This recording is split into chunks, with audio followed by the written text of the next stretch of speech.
A lost jewel in the Arabian desert. Petra is one of the world's most mysterious ancient cities. Towering over its entrance is an engineering masterpiece, the Kasne. Immortalized by Hollywood films, Petra's most elaborate structure was built directly into solid rock nearly 20 centuries ago. Now discoveries are unearthing the startling engineering behind the Kasne and the lost desert people who built it. How was this magnificent building constructed? Who could have achieved such an incredible feat? And the biggest question of all, what was it for?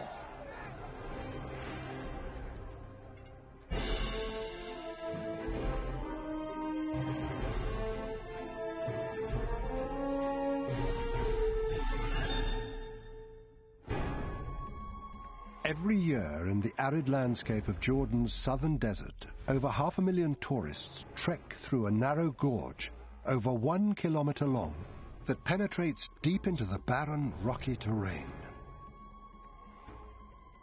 They are retracing the route of intrepid Swiss explorer Johann Ludwig Burckhardt, who in 1812 came here chasing rumors of an ancient lost city. The narrow, twisting fissure winds its way through high cliffs, yielding tantalizing glimpses of a structure up ahead. Nothing prepares the visitor for what lies beyond the final bend, Petra's most magnificent feature, the Kasne.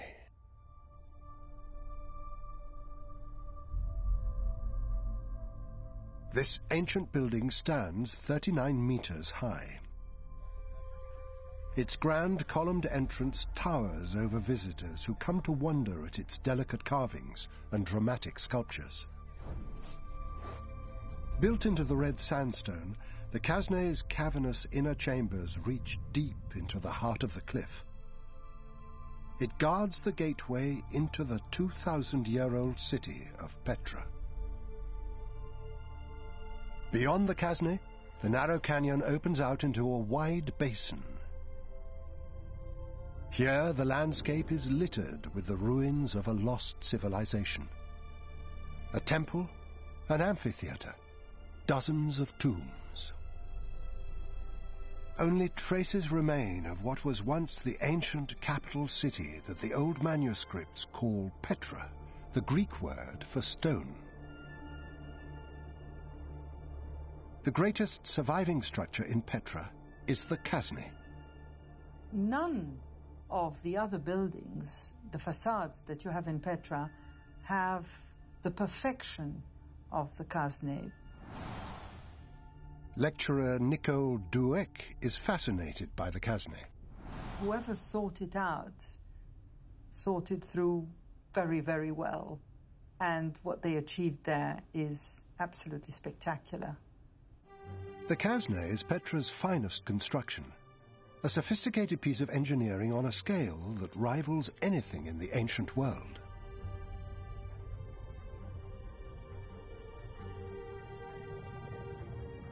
For nearly 200 years, experts have been battling to understand the engineering genius behind its construction.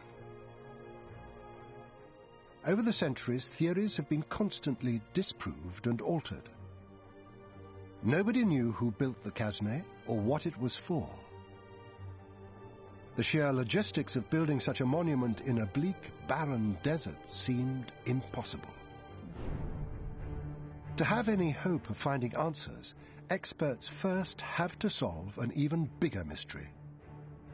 Who built the Kasne? In the 19th century, the only clue historians had was the name the local Bedouin tribes gave it, Khaznet Faroun, or Pharaoh's Treasury. It's called in Arabic, Khaznet Faroun, that's a full name. This literally means the treasury of Pharaoh. Jordanian archaeologist Dr. Harieh Amir is trying to unlock the Kasne's secrets. The Bedouin believed that the Kasne was an ancient Egyptian treasure vault.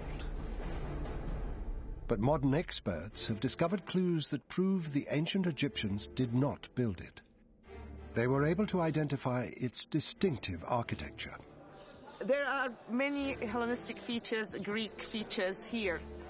The broken pediment at the top, the thalos, which is drum-like structure in the middle, the pediment on top of the entrance, having the columns in front.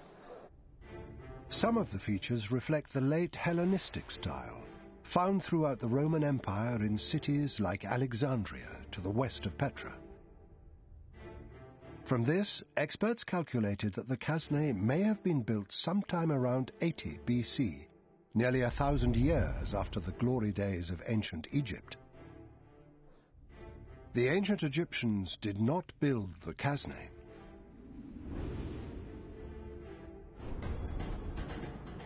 There is another theory. Clues lie in 2,000-year-old Greco-Roman manuscripts. They speak of Petra, the magnificent city in the desert, and describe it as the home of the Nabateans. The Nabateans were nomadic tribes originally who came from the Arabian Peninsula. They became well known for their trading activities and their control over the trade routes. The Nabateans dominated the trade in incense and spice, running camel caravans across the Arabian desert. Think of a caravan not of 5 camels. You must think of a few hundred camels, if not thousands. The hub of all this was this capital city that they built, which is Petra. Petra was perfectly positioned at the point where several of the ancient world's most important trade routes intersected. From here, the Nabateans could trade with the Romans and Greeks to the west, the Persians to the east, running caravans from Arabia to the Mediterranean Sea. The trade made them wealthy and powerful.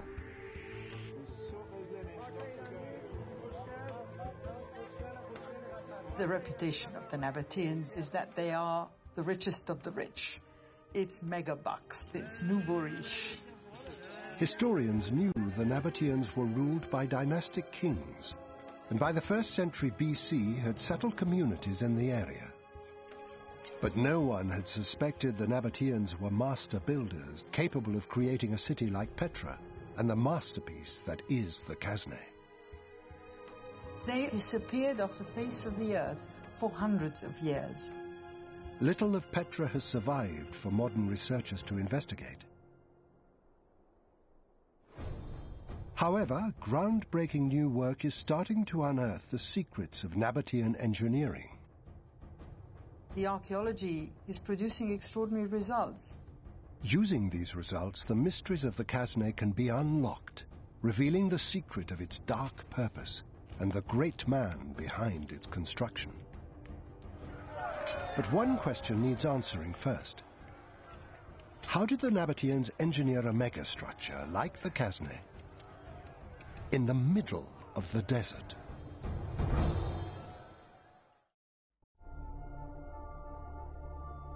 Petra is one of the ancient world's most beautiful cities, and the Kasne is its crowning glory.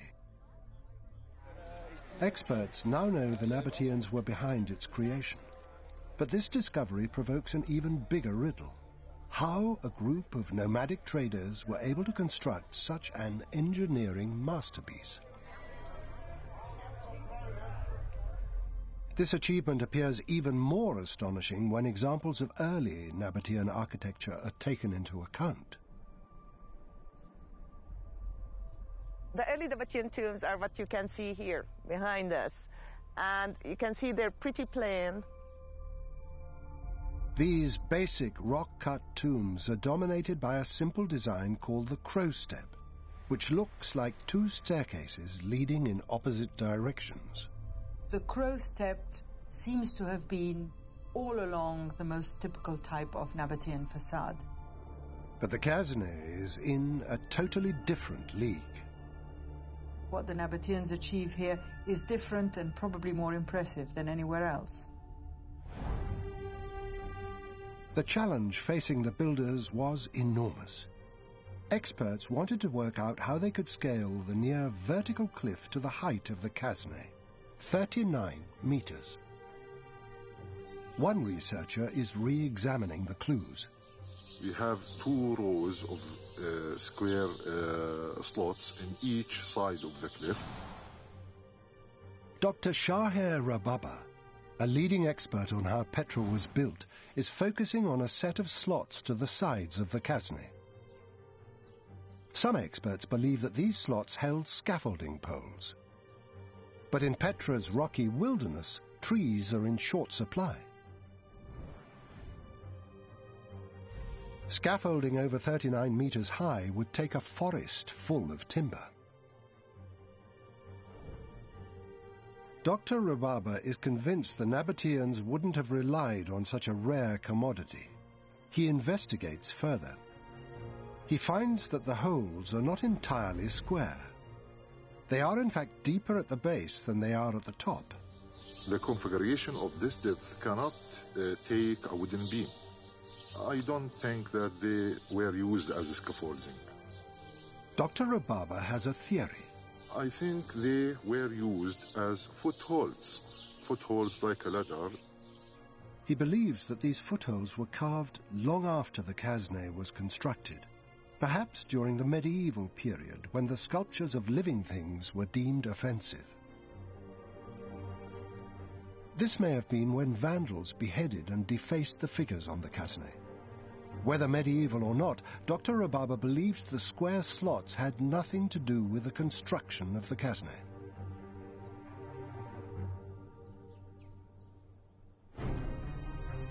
So now, Rababa wants to find out how the Nabateans did access the structure. He finds his answer and more at a tomb they had left unfinished. We are now in front of the unfinished tomb. It is really a very important structure.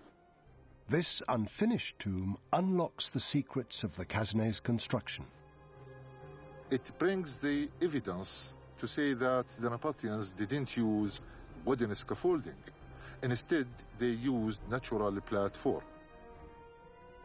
The evidence reveals that the builders carved a natural platform out of the rock. They used this platform as a ledge on which to stand and work. What's more, this discovery indicates a revolutionary approach to construction. The Nabateans turned building techniques on their head. The main difference between the freestanding buildings and the rock-cut monuments is the starting point. In the freestanding buildings, we start from the foundation, but in rock-cut, we started from the top to bottom.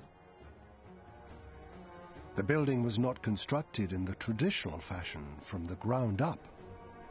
It was carved out of the rock from the top down.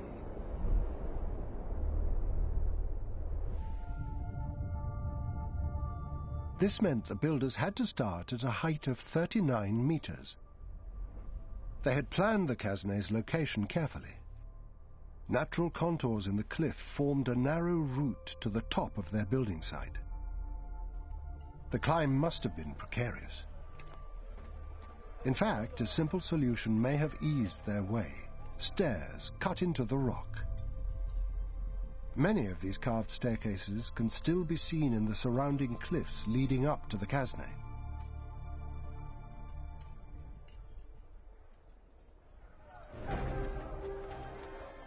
Having gained access to their construction site, the hard work could begin. The entire job was completed in 2 stages. First, the heavy work of hacking back the uneven surface of the cliff. Starting at the top of the Casne, the Nabateans tunneled along the rock face to create the first working platform or ledge.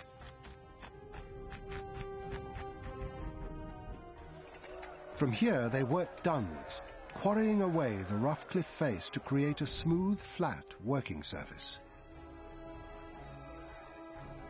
All over the Casne, Dr. Rababa has identified scars in the rock. These reveal the simple handheld tools required for each stage of its construction. Large gouged scars indicate most of this work was achieved using pickaxes. It must have taken them months to quarry out this rock. When the Nabateans reached the bottom, their blank canvas was ready to be carved. The second stage could begin. The builders climbed back up to the top, cut another ledge, and began to painstakingly carve the decorative facade. Every cut had to be perfect. If the builders made a mistake, they couldn't climb back to repair it.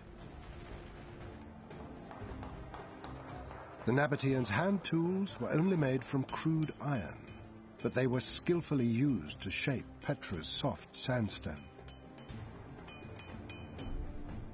As they worked their way down the cliff, the builders started to reveal the finished structure. It was like dropping a vast stone curtain to unveil the masterpiece behind.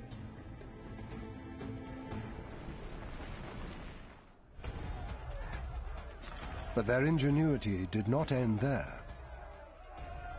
The way in which these desert builders dealt with the huge quantities of debris was brilliantly resourceful. Clues from around Petra reveal the secret of the construction site's dual purpose. The unwanted rock was removed in great blocks of stone. Trenches were cut into the ledge in a grid pattern, leaving squares of rock exposed in the middle.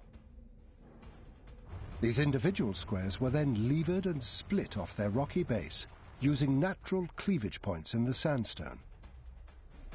Rather than waste energy in lowering the blocks, the Nabateans simply pushed them off the ledge.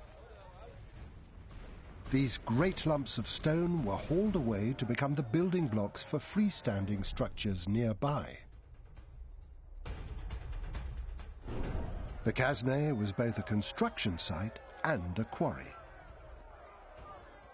However, this top-down construction technique did not come without a price. There was no margin for error. With a freestanding building, workers can make sure the walls and columns are strong enough before adding the weight of the upper sections on top. With the top-down technique, the upper sections are finished first. If the weight of the upper sections becomes too heavy, the entire structure could collapse on top of the workers below. The front of this building is rather surprising. Ed McCann is a civil engineer and has been examining the structural forces within the Kasne. When you turn the thing round to the side, you realise that what this is effectively a carving into the cliff. And so when we start talking about it as a structure and how does it work as a structure, it's very, very different to a building in the conventional sense. The whole of the Kasne is carved from a single piece of rock. However, there is one place which could still be at risk, the portico or entranceway that dominates the lower section. Hundreds of tons of rock are suspended over this vast entrance space.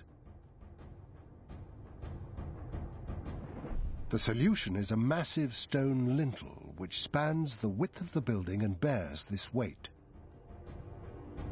It sits on top of 6 columns. But even the columns are carved out of the cliff. While the outer 4 are left embedded in the rock face, the central 2 columns are freestanding.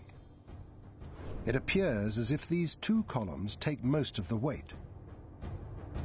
If this is the case, then the columns had to be carved absolutely straight to bear the weight of the lintel above. A big risk. But the Nabateans knew how to avoid it. When we look at that structure, which looks like it is a lintel with columns supporting it, I mean, when you look further and you realise that the lintel is still fully attached to the cliff, I mean, it's still part of the cliff, and it's embedded into the mass of rock at the ends, it's hard to imagine that even if we took the central columns away, that this thing would collapse. There is compelling evidence to support this theory. The Kasne was heavily restored in the 1960s. Before this, one of the central columns was missing. From 19th century paintings, the fallen column can clearly be seen. Even without it, the Casne remained intact. The columns are not load-bearing. The lintel, in fact the entire facade, is fully supported by the great cliff in which it sits. These discoveries show that the building of the Casne was no fluke. The Nabateans knew what they wanted to do and how to do it. They were conscious of absolutely every element before they built something like that. The construction was meticulously planned and carefully managed. That means there was a team of not only the carvers, not only the sculptors, not only the quarrymen, but also there was a supervisor. There was an architect who designed the main facade. Through the architect's sleight of hand, the Nabateans were able to create the appearance of a massive monumental structure for a fraction of the engineering risk and effort. If you were to try and build a building on this scale and make it stand up, it would be prohibitive in technology and cost. And so this is a cheap and effective way of getting a fantastic effect.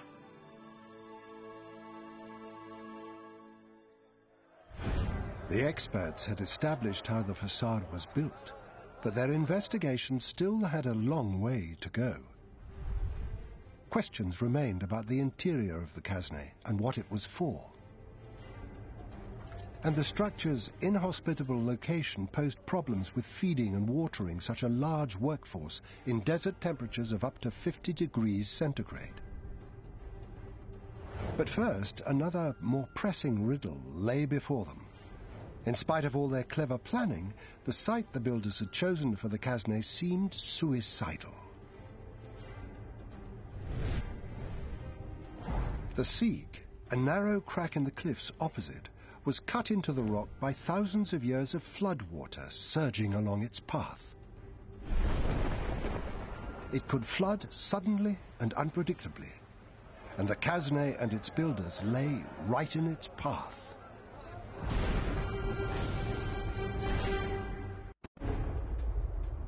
The Nabateans chose the site of the Casne, the jewel of Petra, for maximum impact, directly opposite the Siq, the narrow twisting gorge that formed the entrance to the city. But they must have known that the Siq would not stay dry all year round. Rainfall is erratic in desert environments.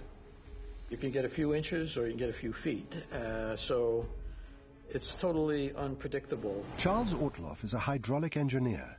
He's been studying the water management in Petra's barren desert. In the wet season, between November and March, the rain is sometimes so heavy that the hard ground cannot soak up the water. Instead, it triggers destructive flash floods. It's not only the water, it's the debris it's carrying at that speed of the flash flood. That's very destructive. The land around Petra is no exception. In a heavy rainstorm, it's all funneled into the Siq. The Siq is Petra's narrowest and longest gully. 100 meters in depth, 1.2 kilometers long, it was carved by centuries of flash flooding. During a heavy downpour, it was transformed into a raging torrent of water, 1.5 meters deep, heading straight for the Casne, endangering the delicately carved structure and its builders.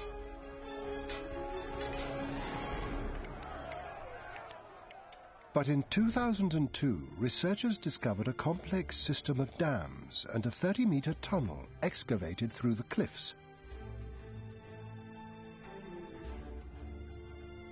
The Nabatean builders had anticipated the danger. The tunnel was part of an elaborate plan to deal with the Siq's destructive floodwater.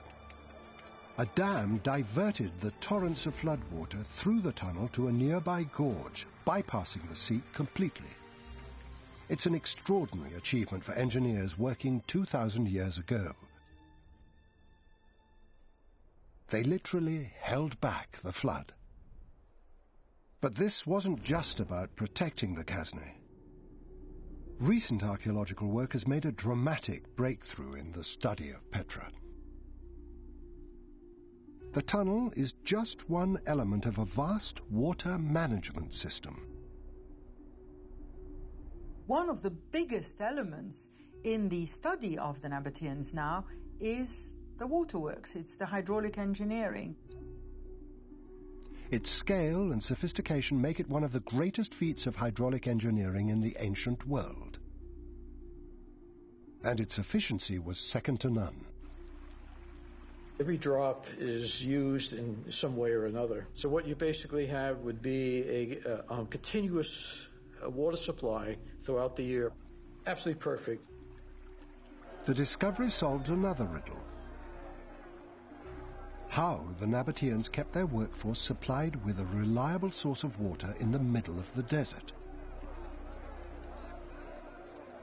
They understand the importance of preserving water, channeling water, and managing water. If you haven't got water in an area like Petra, you die. The Nabateans chose Petra's location carefully to ensure they could collect enough water for a constant supply. Actually, Petra sits at the bottom of a basin, so it gets water from all angles coming into the central core of the city. As well as collecting rainwater, the engineers harvested supplies from distant springs. Offhand, I would say that every spring within a 15-mile radius of the core of Petra itself has been tapped. Transporting water over such huge distances is a complex process. All the Nabateans had were terracotta pipes. Short sections of pipe could be placed into rock-cut grooves, bedded in with mortar, and the joints sealed with watertight plaster. But there was a problem. While modern water systems use steel that can withstand huge internal pressures, terracotta is much weaker. These pipes are relatively fragile, and if you pressurize them, it'll blow the joints apart.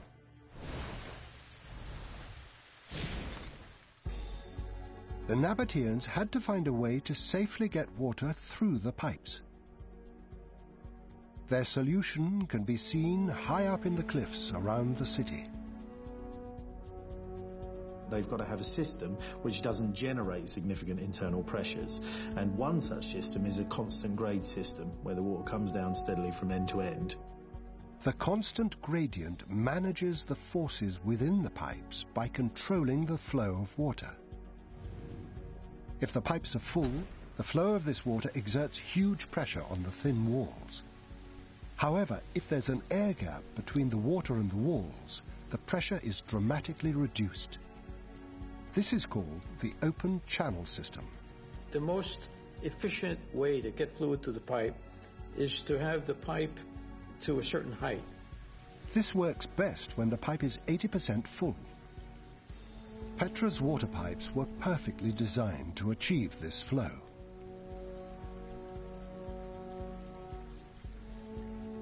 The Nabateans got the maximum amount of water through their pipes with the minimum amount of risk. Over 2,000 years ago, these ancient people were specialists in hydraulic engineering. They have mastered the hydraulic principles of flow in pipeline systems to a degree only matched in the 21st century. It's one thing to collect rain in the wet season, but quite another challenge to source water during the dry months. The solution? Underground water storage. There are 200 cisterns within the city.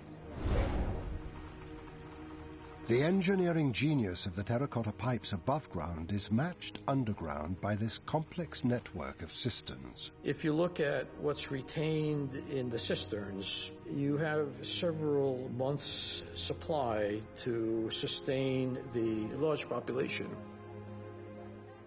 What's more, the scale of the water system suggests a city with a population of 50,000 people and thousands of visiting traders. The city was like a man-made oasis in the desert. It's a city of gardens, fountains, cisterns. Everywhere you look, there is a little bit of water cascading down from somewhere else. It reflected the growing ambitions of its people. Monumental buildings were constructed in the city center. The great temples and shrines around the main thoroughfare, and the rock-cut theater and magnificent royal tombs on the street of facades which leads down from the city's entrance and the Sikh. One way of showing how important you are on the international scene is to create a city which eventually everybody remembered.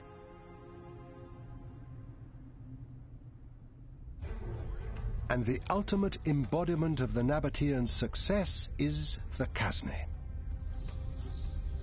Al-Khazna, with its lavish details, is an expression and display of the wealth and the power of the Nabateans. It lies right at the entrance to Petra. It must have been put there to overall visitors to the city. Definitely it was showing off something. But surely the Nabateans didn't build this extraordinary monument just to impress visitors. What was the purpose of the Kasne? The cliffs of Petra are pitted with rock-cut structures. Their function varied from tomb to temple to home. From the impressive scale of the Kasne, it was clearly built for great things. The question is, what? The clues lie hidden in the sculpture. The grand facade is adorned with godlike mythical figures, animals and fronds and flowers. But these sit in stark contrast to the usual Nabatean decoration. Traditionally, Nabateans used geometric designs and depicted their gods in the Arabian style, as rectangular blocks. The gods of the early Nabateans, 3rd, 4th centuries BC, are blocks of stone. Far from simple blocks of stone, the sculptures on the facade have been identified as Amazons, great warrior women from Greek legend. The crown of Isis, the Egyptian goddess, has been discovered in the center, while just below it, the head of Medusa once stared down on visitors. The Kasne is the first, as far as we know, of the great facades which are full of images derived from other nations. It certainly is the greatest. The Nabateans gained more than just wealth from working the desert trade routes. As they traveled across the eastern Mediterranean, they gathered ideas, artistic styles, and beliefs. The gods of the Nabateans eventually change. They change appearance. They are no longer just blocks of stone. They look like Zeus, Isis, Aphrodite, the gods of all the nations that surrounds them. And it is not just the decoration that reflects an adoption of Mediterranean styles. The whole facade mimics the architecture of the classical world. I think that the monumentality, the influence of Egypt is definite there, but the influence of the Greco-Roman world is also present in the Kasne. It's easy to imagine how the Nabateans gathered these ideas, but it's less obvious why they wanted to copy them. The answer is as relevant today as it was 2,000 years ago. I mean, look at the clothes I'm wearing. I'm not wearing traditional Jordanian clothes, the cars we use, etc. And it was very, very similar at that time period when the Greco-Roman culture was a very dominant culture. As the Nabateans grew in wealth and knowledge, they adopted the fashions of their day.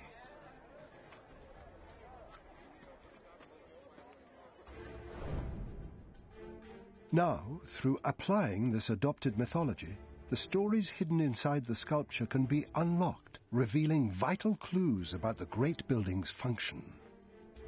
You have the 4 eagles that were thought to take the soul of the dead up to heaven. At the sides, there are 6 figures of dancing Amazons with the double axe, and this is the death dance of the Amazons. And the 2 figures at the base of the Casne are thought to be the Roman twins, Castor and Pollux, who guided people's souls to the underworld. There's a very strong association with death in everything, almost everything we see here. And there are other clues to the Casne being dedicated to the dead. Right at the entrance here, you could see this basin with a hole and a channel leading out of it, and this would have been for offering sacrifices. So people of the public would come and see the beautiful facade, walk up, do their sacrifice, which could have been oil, precious oils, precious perfumes, maybe a small animal for the bloodletting here, and it would have gathered in a basin out there. Offerings and sacrifices to the dead were an important part of the Nabateans' beliefs. The evidence of death and ritual are tantalizing hints of the Casne's function, but they do not reveal the building's true purpose. It could still be a temple, a monument, or a tomb. Perhaps the final clues would lie inside. But after the glories of the facade, the interior of the Casne comes as a surprise. No great suite of rooms or elaborate decoration here, just a simple main chamber, 12 meters square, 13 meters high, with 2 side rooms at the front.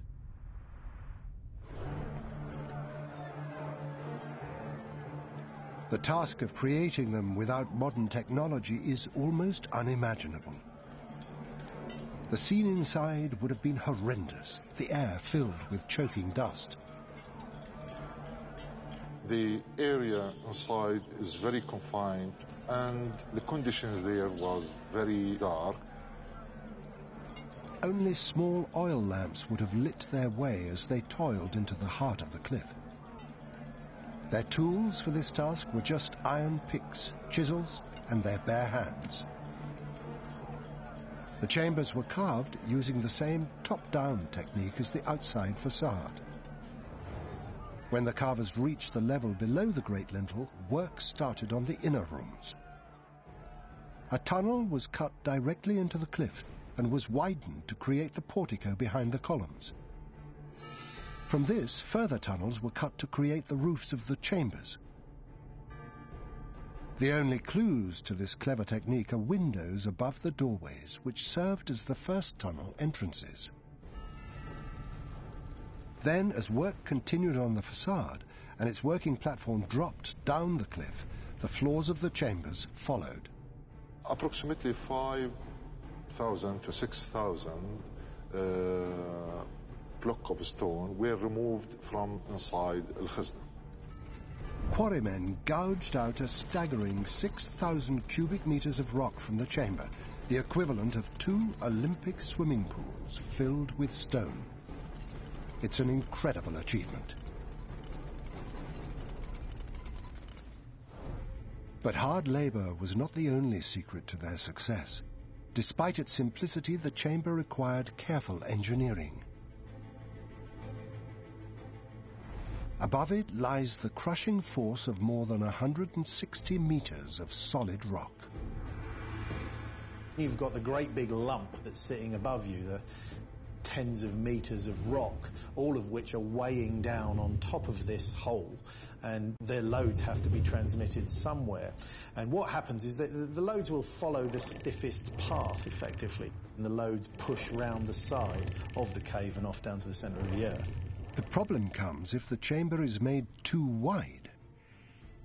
The great big lump above would not be able to make its load journey all the way around the side, and it would push through in the middle and break through like that. The Nabateans clearly understood the limits of their design. They kept the interior chambers small enough to prevent a catastrophic roof collapse.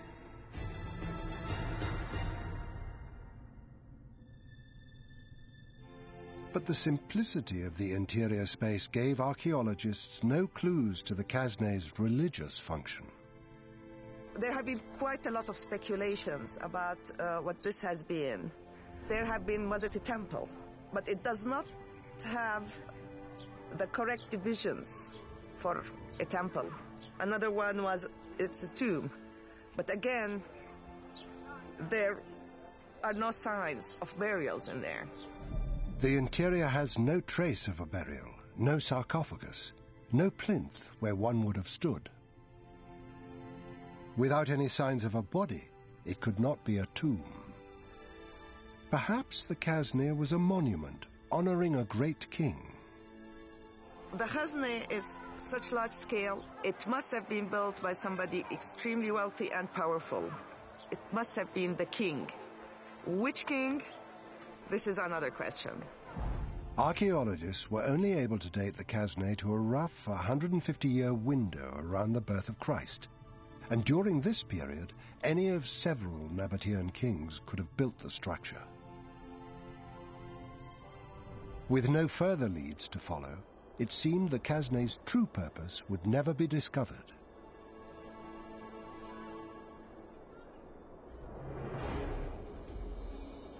But then, archaeologists made a staggering breakthrough. In 1996, they found evidence that the ground level in front of the Khazne was much lower in Nabatean times. It led one man on a journey of underground exploration to find what lies beneath and to unlock the Khazne's last secret. Why the Nabateans built the Khazne has remained a mystery for centuries.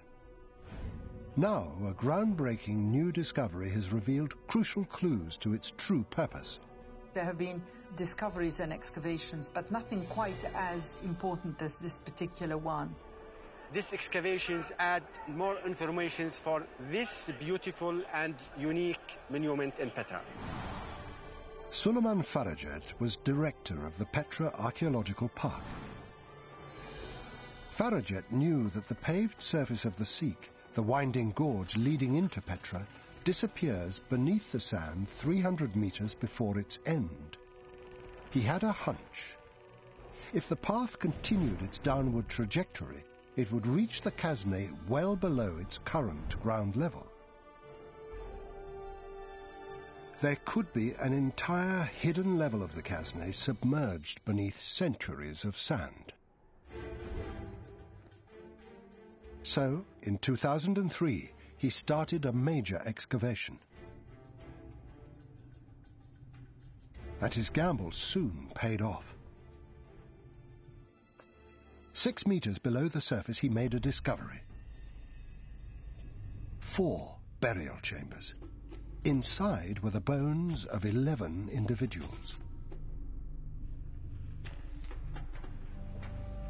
So this is the fourth tomb we excavated, and we found a burial there, a burial of a man, and some hooks there for hanging the offerings like incense. The Khazne is more than just a monument. It is a mausoleum with a crypt beneath. But who was buried there? Are these the skeletons of the Khazne's royal builder and his family? To identify the king, Farajat needed to date the burials.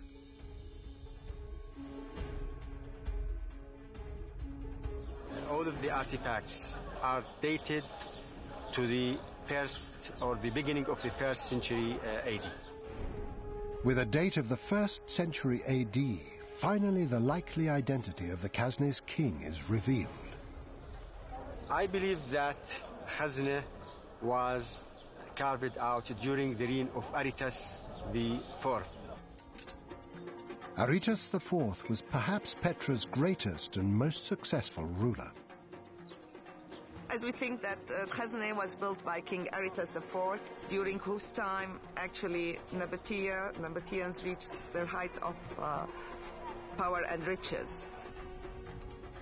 Over 80% of all Nabatean coins found bear the image of Aretas IV, and it appears he put these riches to good use. Experts believe he was Petra's most enthusiastic developer. He is attributed with constructing the great temples and city streets. Now it seems he also built Petra's most elaborate structure as his family's mausoleum.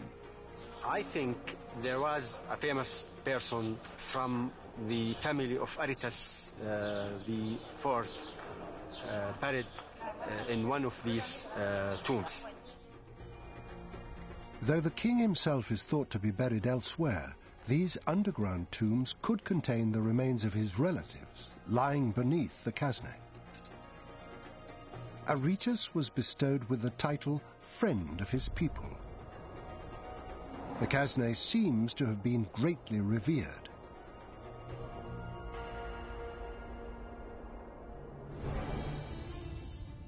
Suleiman Farajat's excavations reveal that it lay at the heart of a thriving religious complex. The fact that archaeologists have found bowls with incense and gifts to the gods all suggested that this is a place of worship. The discoveries of altars and ritual offerings imply that this was a place of public celebration and pilgrimage.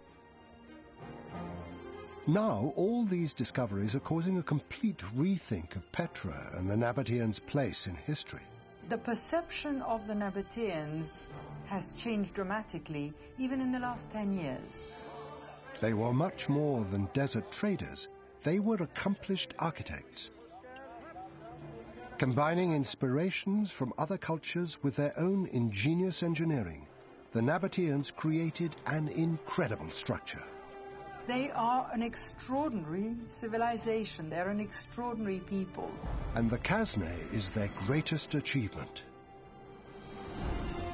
It stands today, marking the golden age of a city carved from the desert rock by the sheer ingenuity of an ancient people. A people who have finally been restored to their rightful place in history. Today, thousands of visitors come to marvel at the undisputed crown jewel of Petra, lost city of the Nabateans.